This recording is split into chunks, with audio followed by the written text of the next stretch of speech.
Hello, welcome to season buds. நம்ம இன்றைக்கி பார்க்க போகிறது ரொம்பவே சிம்பிளான டேஸ்டான ரெசிபி. ஒரு மல்டிபிள் சைடிஷ்னு சொல்லலாம். அதாவது இட்லி, தோசை, சப்பாத்தி எல்லாத்துக்குமே வந்துட்டு நல்லாவே சூட் ஆகும். ஸோ பேச்சுலர்ஸ் கூட ரொம்ப ஈஸியாக செய்யக்கூடிய தக்காளி தொக்கு தான் எப்படி செய்கிறதுன்னு பார்க்க போகிறோம். வீடியோவை மறக்காமல் ஃபுல்லாக பாருங்கள், ஷேர் பண்ணுங்கள். தக்காளி தொக்கு செய்கிறதுக்கு ஒரு கடாயில் எண்ணெய் ஊற்றி எண்ணெய் நல்லா சூடானதும் கடுகு சேர்த்துட்டு கூடவே உளுத்தம்பருப்பும் சேர்த்துக்கலாம். ரெண்டுமே நல்லா பொரியணும்.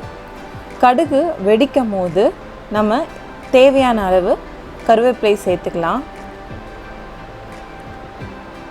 கருவேப்பிலை பொரியும் போதே நம்ம நசுக்கின பூண்டு சேர்த்துக்கலாம். பூண்டு நல்லா நசுக்கி சேருங்க. முழுசாக சேர்த்திங்கன்னா சில பேர்த்துக்கு சாப்பிட பிடிக்காது. அதனால் நம்ம நல்லா க்ரஷ் பண்ணிவிட்டு அதுக்கப்புறமேட்டு சேர்த்துக்கலாம். பூண்டு நல்லா பொரியும் போது கூடவே நறுக்கின வெங்காயத்தையும் சேர்த்துக்கலாம். வெங்காயம் நல்லா எண்ணெயில் வதங்கணும். வெங்காயமும் பூண்டும் நல்லா வதங்கி உங்களுக்கு அந்த வெங்காயத்தோட டெக்ஸ்சர் வந்துட்டு சாஃப்டாக ஆகிற வரைக்கும் நம்ம நல்லா வதக்கிக்கலாம்.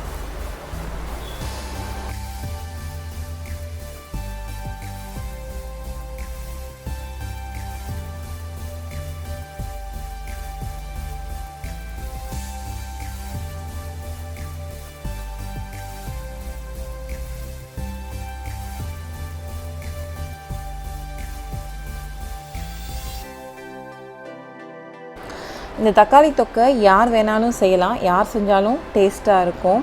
ஸோ இப்போ நம்ம இந்த தொக்குக்கு தேவையான தக்காளி சேர்த்துக்கலாம். தக்காளி நல்லா பழுத்த தக்காளியாக இருந்தால் உங்களுக்கு இன்னும் கொஞ்சம் ஜூஸியாக டேஸ்ட்டாக இருக்கும். ஸோ தக்காளி சேர்த்து தக்காளி நல்லா வதக்கணும்.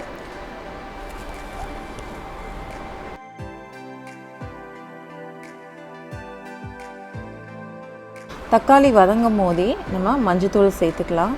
1 டீஸ்பூன் மஞ்சத்தூள் சேர்த்துட்டு நல்லா மிக்ஸ் பண்ணிக்கலாம். இப்போ காரத்துக்கு தேவையான மிளகாய் பொடி, அதாவது மிளகாய் பொடினா மல்லித்தூளும் மிளகாயும் சேர்த்து அரைச்சது தான், அந்த மிளகாய் பொடி தான் சேர்த்துருக்கோம். தனி மிளகாய் தூளோடு நீங்கள் வந்துட்டு மல்லிப்பொடியும் சேர்த்துக்கோங்க. இல்லைனா காரம் உங்களுக்கு ரொம்ப ஜாஸ்தியாக ஆயிரும், அந்த டேஸ்ட்டும் கொடுக்காது. ஸோ இப்போது அந்த மிளகாய் தூள் வந்துட்டு நல்லா அது வாசம் போகிற வரைக்கும் நம்ம வதக்க போகிறோம். தேவையான அளவு உப்பு சேர்த்துக்கலாம்.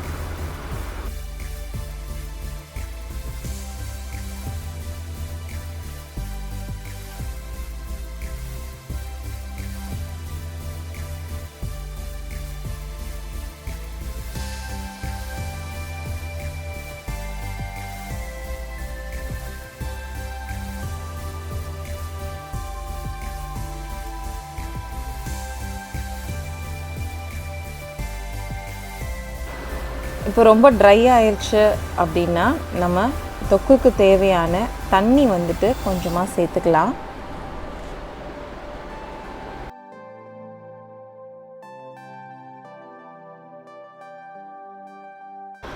எல்லாமே நல்லா பிளெண்ட் ஆகிற மாதிரி மிக்ஸ் பண்ணிவிட்டு நம்ம மீடியம் ஃப்ளேமில் வச்சு கொதிவிட போகிறோம்.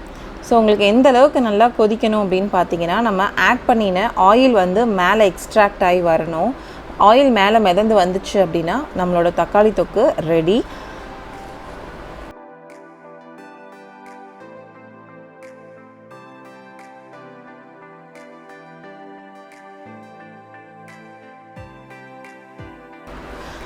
ரா அரோமா போயிட்டு உங்களுக்கு இப்போது நல்லா அதோட வாசனை வந்துட்டு ஸ்ப்ரெட் ஆகும். உங்களுக்கு நீங்கள் பார்த்தீங்கனாலே தெரியுது, நல்லா கொதிக்கும் போது அந்த ஆயில் எல்லாமே மேலே வந்துட்டு ஸ்ப்ரெட் ஆகிருக்கு. ஸோ இந்த மாதிரி எண்ணெய் மேலே வரும்போது நம்ம அடுப்பு சுவிட்ச் ஆஃப் பண்ணிவிட்டு வேறு பவுலில் ட்ரான்ஸ்ஃபர் பண்ணிடலாம்.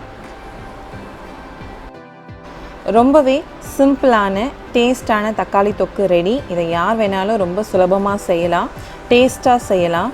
இது யார் பண்ணாலும் அந்தளவுக்கு டேஸ்ட்டாக இருக்கும். ஸோ கண்டிப்பாக இந்த மெத்தட் ட்ரை பண்ணி பாருங்கள். இந்த ரெசிபி உங்களுக்கு பிடிச்சிருந்தனா மறக்காமல் நம்ம சேனலை சப்ஸ்கிரைப் பண்ணுங்கள், ஷேர் பண்ணுங்கள், கமெண்ட் பண்ணுங்கள்.